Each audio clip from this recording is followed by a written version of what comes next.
Des entrepreneurs israéliens dans le domaine de la technologie et du cyber participeront à la construction de la future ville saoudienne Neom. C'est ce que révèle le journal israélien Yediot Ahronot, citant de sources saoudiennes. Ces dernières ont également précisé que 70% de la mission de construction de cette ville sera confiée à des mains étrangères. Selon Wikipédia, la direction du projet est confiée à Klaus Kleinfeld, président et chef de la direction de Alcoa Inc. et membre du comité de direction du groupe Bilderberg. C'est dans le cadre de cette normalisation qu'intervient la déclaration en avril 2017 d'Israël Katz, ministre des Transports israélien, concernant un projet de voie ferroviaire ultramoderne reliant l'entité sioniste à la Jordanie et l'Arabie Saoudite. Un projet venant compléter celui de voie ferrée reliant la Méditerranée à la mer Rouge. Le projet RedMed, entre les ports d'Eliat et d'Haïfa en passant par Dimona. De ce fait, la cité de Neom serait ainsi accessible à l'entité sioniste, à la Méditerranée et plus largement à l'Europe. Elle aura aussi un accès à l'Afrique par un pont la reliant à l'Égypte, via les fameuses îles de Tiran et Sanafir. Situées à l'entrée du golfe d'Aqaba, sur la mer Rouge, ces deux îles ont été vendues le 24 juin dernier par l'Égypte à l'Arabie Saoudite. Deux rochers inhabités qui serviront d'appui pour le pont qui reliera bientôt l'Égypte à l'Arabie Saoudite, et donc l'Afrique à Neom.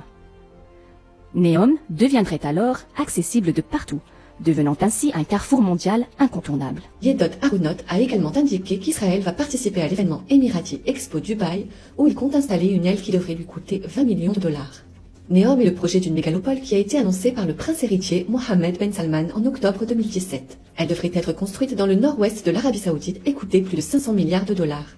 Pour plus de renseignements sur ce projet, nous vous renvoyons aux travaux de Yahya Gouasmi, présentés en vidéo sur sa chaîne. La reconnaissance des émotions est le dernier développement sur le marché de la prévention du crime.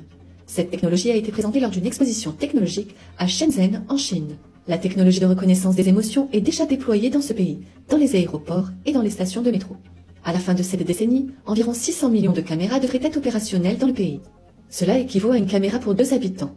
Outre la reconnaissance des visages, un logiciel d'analyse de la démarche, de suivi des yeux et d'analyse des foules, ainsi qu'un logiciel de reconnaissance des émotions doit également permettre l'identification des criminels. Les Chinois espèrent utiliser la technologie de reconnaissance des émotions pour analyser l'état mental des suspects afin de prévenir le terrorisme et la contrebande. La technologie est principalement utilisée aux douanes et identifie les signes d'agressivité et de nervosité ainsi que le niveau de stress. Des sociétés telles qu'Amazon, Microsoft et Google développent également un logiciel de reconnaissance des émotions. Cependant, selon les scientifiques, cette technologie ne fonctionne pas encore très bien. Selon les experts, elle ne serait déployée que d'ici 3 à 5 ans.